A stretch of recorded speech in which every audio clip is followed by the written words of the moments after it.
Welcome to Office Hours with me, Dr. Graham Walker, emergency physician, host of the How I Doctor podcast, and co-founder of Offcall. We believe deeply that physicians must be involved in shaping the future of AI, which is why I'm so excited to be joined by Matt Troup, Director of Clinical Strategy at Abridge.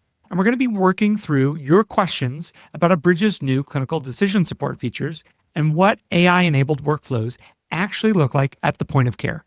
Matt, our first question comes from Fatima Khan, Stephan Proctor, and many others. How useful will this be for complex condition specialists like allergists, immunologists, for the conditions they treat, given that most clinical decision tools aren't really specialty specific? Think of this box of content. We've put all the JAM articles, New England Journal of Medicine, it's all there.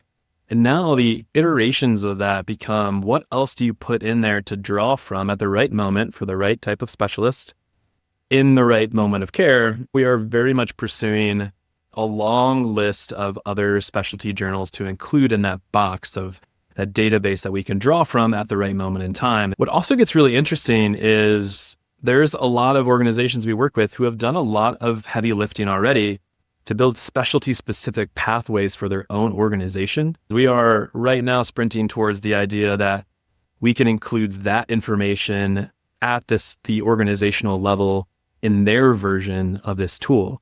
Yeah, I love that. So it's not just the pathway that's recommended in a paper. It's actually my own health system with my own customized, hey, here's how we should handle CHF exacerbations or follow-up cellulitis or whatever it is. Question 2, I think this was our second most requested question. Shout out John Ludlow, Tony Abdel Misse, and many others as well. Is Abridge working on giving the software patient context through EHR data or something else that you can manually add as well? There is an extraordinary amount of value to being able to add EHR context as well. If I can pull what the patient's last creatinine was, if we can pull what the patient's allergy history is, that's the kind of data that maximizes the impact of this. And so we are alpha testing this right now. We're building the infrastructure to pull that data. I kind of love it when a user feature request is something that you're already building, because it's like, oh, okay, this is validation that we're building the right stuff. Yeah. It's a great one. From David Waterhouse and Nupur Garg.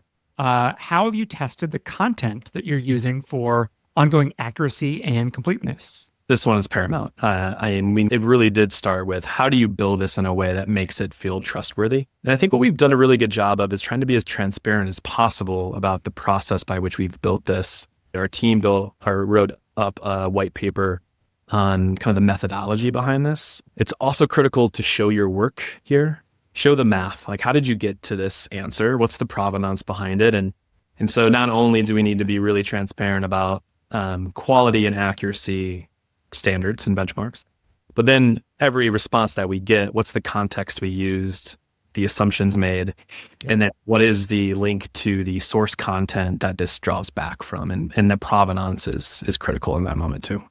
Matt, this is a great video question from Raphael Grossman. My question in regards to AI and the concern is about education and how do we really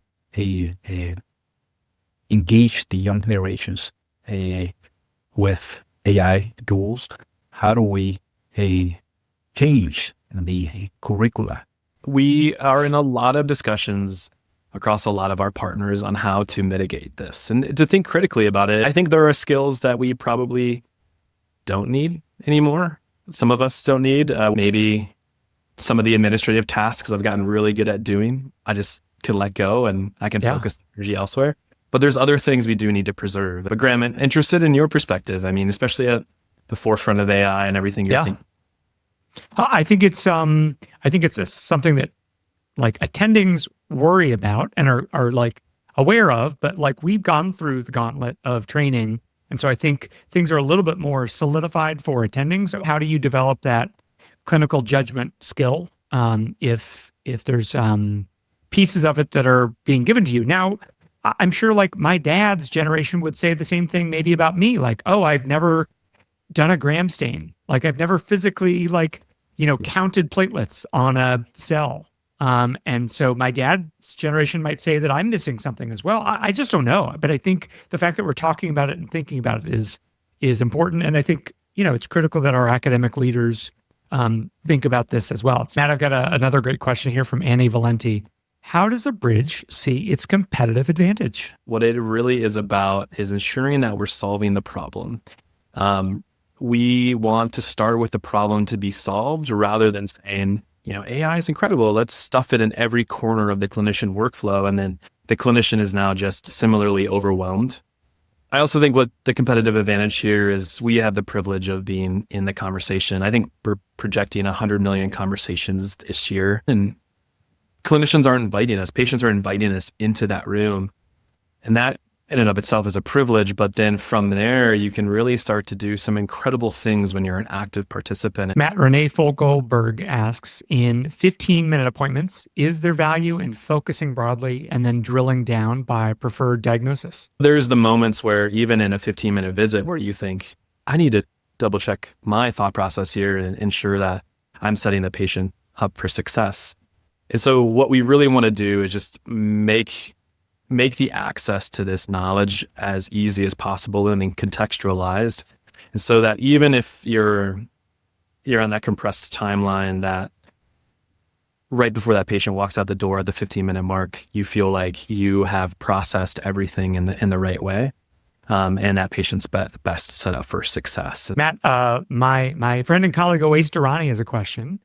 What can clinicians be doing better to actually shape the product and see requested changes implemented? As we've gotten larger, we've brought on more and more folks like me, clinicians whose only focus is to be in the field and interact with clinicians that actually use the product. And then the other thing that team does is building what we call clinician champions programs, which is who are the ambassadors at a health system, or clinicians, informaticists, both those who love technology and those who are a little bit resistant, who can help us kind of be the epicenter of interaction for that partner, for that health system. And we really lean on those heavily. You actually need people that aren't going to sugarcoat it and people that are going to challenge your assumptions, challenge your stuff and push back and actually have an interesting conversation about, how to make these decisions. Matt, necessity is said to be the mother of invention. I've got a question here from James Salava. What other creative or out-of-the-box uses have organizations discovered using Abridge? Is there a list of prompts they're sharing or using, or is there a central repository? It's been really fun from my perspective to start to build these tools that unlock that opportunity.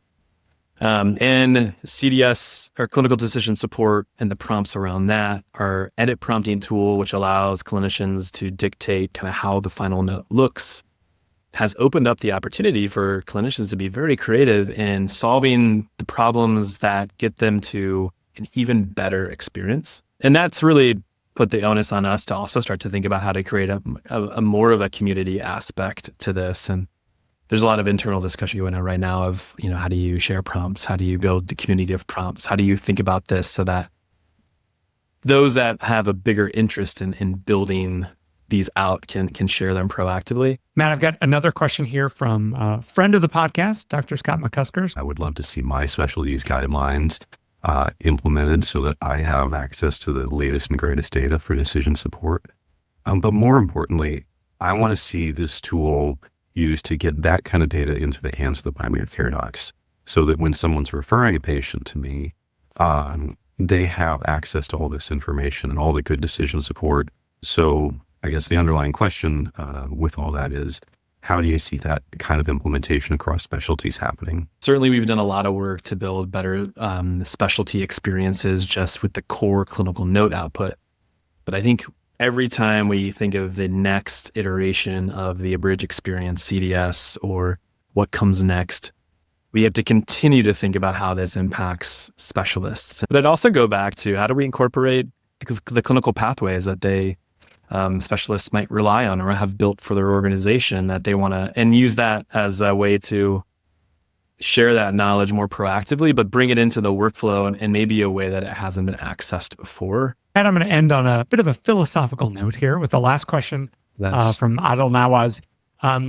If every member of the care team has access to the same AI-powered clinical knowledge, what remains uniquely physician-specific?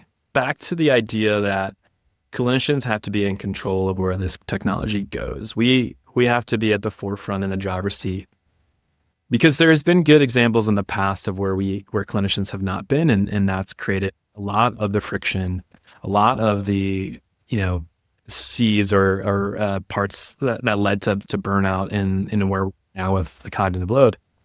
And so to right the wrongs there, I think clinicians have to be at the forefront in decision making, but also continuing to think about what is the problem we're trying to solve. So back to the problem, but what can we unlock for clinicians that hasn't been true in the past in a positive way? Well, that is a wrap on this office hour session. Matt, I want to thank you so much for being here and answering these questions so directly. I think this is exactly the kind of conversation that we need to have more of, and that we should expect from all companies that are like Abridge that are deploying technology like this. Learn more about clinical decision support and Abridge's roadmap by joining the keynote on June 11th. Register to watch online. You can go to abridge.com. If your question didn't make it today, I'm sorry, keep it coming. You can drop a question in the comments or send a voice note or a video to podcast@offcall.com. And I might feature your question and my answer on an upcoming episode of How I Doctor. Thanks for watching.